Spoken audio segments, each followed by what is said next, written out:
Corona ने जहां पूरी दुनिया को हिलाकर रख दिया था, कई देशों की अर्थव्यवस्था ज़बरदस्त घाटे में चली गई थी, वहीं भारत सरकार ने अपनी पॉलिसीज़ के दम पर हमारी अर्थव्यवस्था को बेहतर बनाए रखने के प्रयास किए।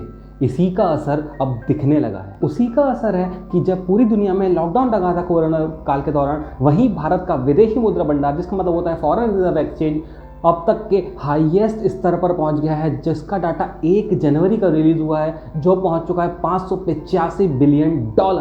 एफडीआई मतलब फॉरेन डायरेक्ट इन्वेस्टमेंट और फॉरेन रिजर्व एक्सचेंज में बढ़ोतरी भारत की संपन्नता और भारत की ग्रोथ को दिखाता है। अब आपको समझाता हूँ इसकी वजह क्या है। एफसीए में लगातार बढ़ोतरी, एफसीए का मतलब होता है फॉरेन करेंसी एसेट्स। एफसीए में डॉलर के साथ साथ यूरो, येन, ये ऐसी आदि बहुत सारी करेंसी आती हैं। दूसरी वजह है 2020 में कोरोना काल के कारण सोने के आयात में आई हुई कमी। सोने के आयात में 11 साल की गिरावट आई है, मतलब 11 साल में सबसे कम सोना हमारे देश ने इस बार इंपोर्ट किया है। और तीसरी वजह है कच्चे तेल के आयात में कमी।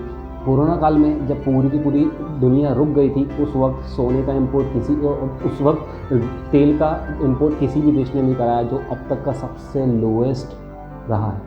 जब से भारत में अनलॉक की प्रक्रिया चालू हुई है, तभी से ही लगातार एफपीआई मतलब फॉरेन पोर्टफोलियो इन्वेस्टर और एफडीआई लगातार तेज़ी से बढ़ता चला जा रहा है। यदि आप अक्टूबर, नवंबर और दिसंबर का डेटा देखें तो हमारे शेयर बाजार में 1 लाख करोड़ से ज़्यादा का निवेश आ चुका है। कोरोना में जहां बड़े बड़े देश इन्वेस्टमेंट लाने में नाकाम रहे, लेकिन वहीं भारत ने धूम मचा दी।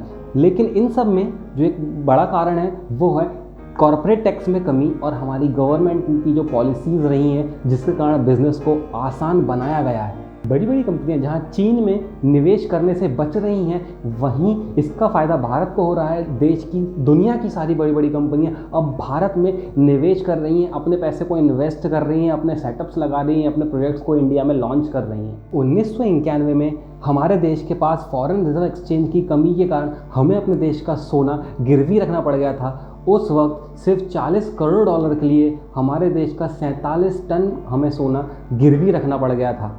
लेकिन वहीं अभी इतना ज़्यादा फॉरेन रिजर्व एक्सचेंज होने के कारण हमारी सरकार उससे बहुत ज़्यादा पैसे कमा रही है। अब मैं समझाता हूँ कि फॉरेन रिजर्व एक्सचेंज और फॉरेन डायरेक्ट इन्वेस्टमेंट के बढ़ने से हमारे देश की इकोनॉमी को क्या फ़ायदा होगा। पहला फ़ायदा तो ये होगा कि डॉलर के मुकाबले हमारा जो रुपया है उसकी वैल्यू बढ़ जाएगी। जो दूसरा कारण है कि जो हमारे देश को भी ज़रूरत है, सैन्य सामान या जो भी ज़रूरी सामान है, उसके लिए अब तुरंत फैसले लिए जा सकते हैं। और तीसरा है जो विदेशी निवेशक होते हैं, जो बाहर के जो इन्वेस्टर्स होते हैं, वो और ज़्यादा हमारे देश में इन्वेस्टमेंट करने लगेंगे। अभी भारत $585 बिलियन के साथ 5वें स्थान पर है। पूरी दुनिया में कोरोना काल के समय इतना ज़्यादा ग्रोथ सिर्फ इकलौते भारत ने दिखाई है। पिछले यदि हम 10 से 11 महीने का समय देखें तो उसमें भारत ने $105 बिलियन से ज़्यादा इन्वेस्टमेंट लाया है। आत्मनिर्भर भारत के कारण आने वाले समय में इसमें और ज़्यादा बढ़ोतरी और ज़्यादा तेज़ बढ़ोतरी हो सकती है, जिससे हमारे देश का आयात बिल कम हो सकता है और हमारा एक्सपोर्ट बढ़ सकता है। हमेशा आपके लिए ऐसे वीडियोस लाते रहेंगे।